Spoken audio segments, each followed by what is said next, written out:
Frédéric Maget, vous êtes directeur du Festival des écrits des femmes à Saint-Sauveur-en-Puisaye, festival né dans la foulée de votre action à la direction de la Maison de Colette. Le festival a connu sa 9e édition en octobre 2021. Première question, pourquoi un festival sur les écrits des femmes spécifiquement? Eh bien, la volonté de créer le Festival international des écrits de femmes, elle est née d'un constat. Je ne sais pas s'il est valable au Québec ou au Canada, peut-être vous me le direz, mais en tout cas en France, il est réel et il est ancien. C'est que les femmes qui écrivent représentent à peu près 3% des auteurs qui sont cités dans les manuels de littérature et les manuels d'histoire. Et ce depuis longtemps, et c'est un chiffre qui ne varie quasiment pas depuis 20 à 30 ans. Or, c'est un double mensonge. D'abord, au regard de l'histoire telle qu'elle s'est faite, puisqu'on le sait maintenant grâce au travail des chercheurs et des chercheuses, les femmes ont été présentes dès le départ dans la littérature et parfois même ont été dominantes. Si je pense à la première moitié du 19e siècle, par exemple en France, il y avait plus de romancières certaines années que de romanciers. Or, aujourd'hui, si on demande aux gens de citer une romancière du 19e siècle, en dehors de George Sand, il est probable que l'on n'ait pas de nom. Donc ces femmes ont complètement disparu. Et c'est un autre mensonge, sans doute plus dommageable, c'est que ça donne l'idée aux garçons et aux filles qui sont sur les bancs des collèges et des lycées que finalement, la fabrique de la culture, la fabrique de la littérature, c'est une histoire d'hommes et qu'à la femme est réservé le rôle de muse, le rôle de modèle, le rôle d'inspiratrice. Et ce phénomène d'invisibilisation, qui a été très bien étudié notamment par Michel Perrault, se double souvent en plus d'un phénomène de minoration, c'est-à-dire qu'on justifie leur disparition par la qualité de leurs œuvres. Elles écriraient moins bien, leurs œuvres seraient moins intéressantes que celles des hommes. Prenons un exemple comme celui de George Sand que je citais à l'instant. Pendant très longtemps, George Sand était présenté dans les manuels de littérature d'abord comme la maîtresse de Musset et de Chopin et l'autrice de Françoise Champy et de La Mare au diable, et non pas comme une femme engagée politiquement, républicaine, écrivant Lélia ou Consuelo. Et c'est la même chose pour Colette, qui a souvent été présentée comme une écrivaine régionaliste, auteure de Bluette, et dont on a résumé l'œuvre à quelques dialogues de bêtes faits pour les enfants, ce qui est tout à fait faux par ailleurs. Donc il était tout à fait justifié, partant de l'exemple de Colette, de créer un festival qui permette, le temps d'un week-end, eh bien, de redécouvrir toutes ces figures de femmes invisibilisées, à chaque fois autour d'un thème, en proposant des rencontres et des conférences qui permettraient à un large public de les redécouvrir. Donc, si je comprends bien, Colette n'était pas une exception en son temps. Simplement, Colette et les autres qui l'entouraient étaient invisibles. Et une des fonctions du festival, c'est de rendre ces femmes visibles et probablement de braquer les projecteurs sur la littérature contemporaine, évidemment.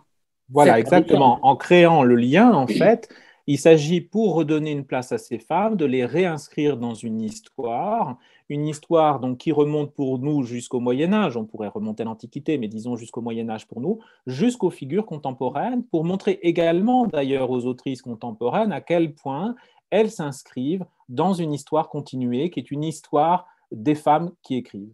Alors voilà l'esprit du festival. Maintenant, quelle forme prend-il? Comment se déroule-t-il concrètement? Le festival concrètement, le festival se déroule sur 2 journées, un week-end qui a lieu mi-octobre, donc chaque année à Saint-Sauveur-en-Puisaye, donc le village natal de Colette. Il y a une première journée, la journée du samedi, qui est plutôt une journée de rencontre où on va balayer justement depuis le Moyen Âge jusqu'à la période contemporaine les grandes étapes de cette histoire, donc autour du thème qui a été choisi cette année-là, sont souvent une série ou une succession de conférences qui sont la plupart du temps faites par des universitaires. Cette journée se clôt par une lecture ou par une projection, et puis le lendemain, c'est une journée plutôt d'échange, de rencontres, de débats avec des autrices contemporaines sous la forme de tables rondes, avec systématiquement, dans ce cas, dans cette journée-là, un grand entretien qui s'intéresse plus en détail au parcours et à l'œuvre d'une personnalité. C'était le cas pour Joséphine Bacon cette année, ça a été le cas pour Geneviève Fraisse, Laura Adler, Michel Perrault auparavant. Oui. Quel public fréquente le festival? Y a-t-il un profil? Est-ce un public féminin, par exemple? Alors c'est vrai qu'il y a beaucoup de femmes assurément, mais je crois que c'est un constat qu'on pourrait faire dans la plupart des festivals littéraires. Peut-être me détromperez-vous de votre côté, mais enfin, disons que ça recoupe une population qu'on voit dans beaucoup de festivals. Néanmoins, c'est une population, je crois, assez particulière. C'est une population mixte qui mêle à la fois, on va dire, des érudits, des gens qui ont peut-être l'habitude de fréquenter des colloques ou bien ce type de festival, et puis un public plus populaire.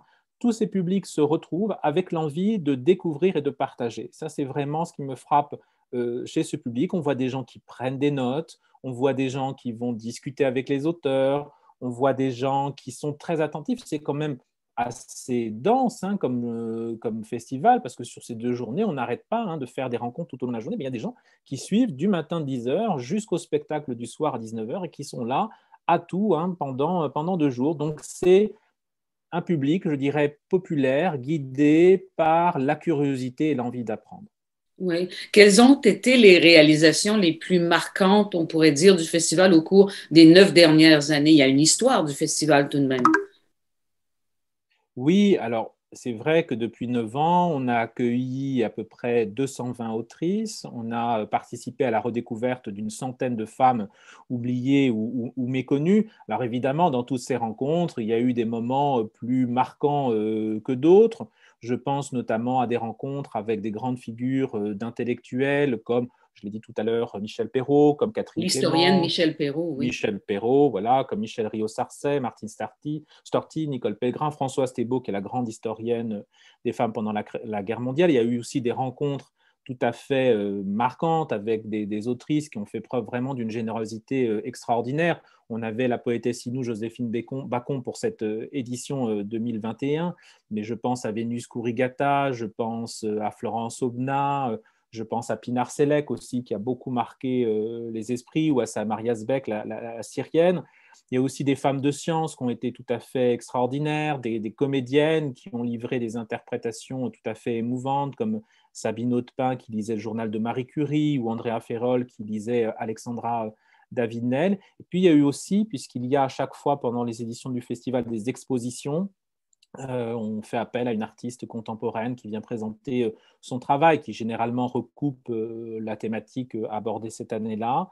Et j'ai un souvenir très ému de l'hommage qu'on avait rendu en 2019 pour l'édition orientale à la photographe Leila Alaoui, qui était morte dans un attentat il y a quelques années, et sa mère et la fondation avaient accepté qu'on puisse présenter des portraits qu'elle avait faits de Marocains et de Marocaines dans l'espace de la Maison de Colette. C'était un moment particulièrement Oui.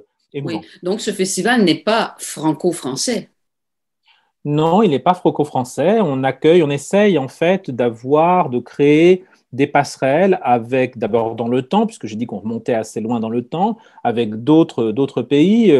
Bon, cette année, on s'est intéressé au Canada et au Québec, qui semblent au public français évidemment beaucoup plus proches. Mais effectivement, il y a 2 ans, les orientales, des Syriennes étaient présentes, des Marocaines, des Libanaises. Donc, on n'est absolument pas enfermé dans une géographie. Oui. Frédéric Maget, je renoue avec ce que vous disiez au début au sujet de l'invisibilité des femmes. Les femmes sont-elles encore les mal-aimées du monde littéraire tel qu'il va maintenant, en juger par les publications, par les prix littéraires, par la visibilité des unes et des autres? On se dit que la situation a évolué depuis George Sand, depuis George Eliot en Angleterre, par exemple, qui prenait des pseudonymes masculins pour faire plus sérieux. Ben, j'aimerais le croire. Il est certain que les choses bougent. C'est certain. Il y a une prise de conscience collective, je crois, de cette injustice. Toutefois, je vais prendre un exemple. Aujourd'hui, en tout cas en France, plus de femmes publient de romans que d'hommes. Quand vous allez dans une librairie, sur les tables, il y a plus de romans écrits par des femmes que de romans écrits par des hommes. Mais lorsque vous allez à l'université regarder les manuels de littérature contemporaine, ces femmes qui représentent à peu près 50 à 60% sont passées à 20%. Donc ce phénomène d'invisibilisation, il perdure. Et donc, il faut prendre des décisions sans doute plus fortes que celles qui sont prises, notamment au niveau scolaire, en modifiant de façon considérable les programmes, ce qui probablement d'ailleurs nous amènera à repenser, y compris les catégories littéraires qui nous servent encore à étudier l'histoire de la littérature. Donc, le festival est aussi un festival féministe, votre festival. Dernière question, vous aurez 30 secondes pour y répondre. Des projets pour l'avenir? Bien, écoutez, d'abord la 10e édition l'année prochaine, qui nous occupe déjà, où on aura l'occasion de revoir justement quelques-unes de ces grands invités de ces 10 dernières années. Et puis, nous remettrons pour la première fois, à l'occasion de cette 10e édition, le prix Pandore, qui est un prix littéraire et érudit qui récompensera chaque année un essai ou un roman qui aura permis de redécouvrir une femme invisibilisée. Oui, Pandore, figure importante, figure significative dans la mythologie grecque, évidemment. Frédéric Magès, je vous remercie. Je rappelle que vous êtes directeur du Festival des écrits des femmes à Saint-Sauveur-en-Puisaye, qui en sera l'année prochaine à sa 10e année d'existence. Longue vie au festival. Merci, Frédéric Magès. Merci, merci beaucoup.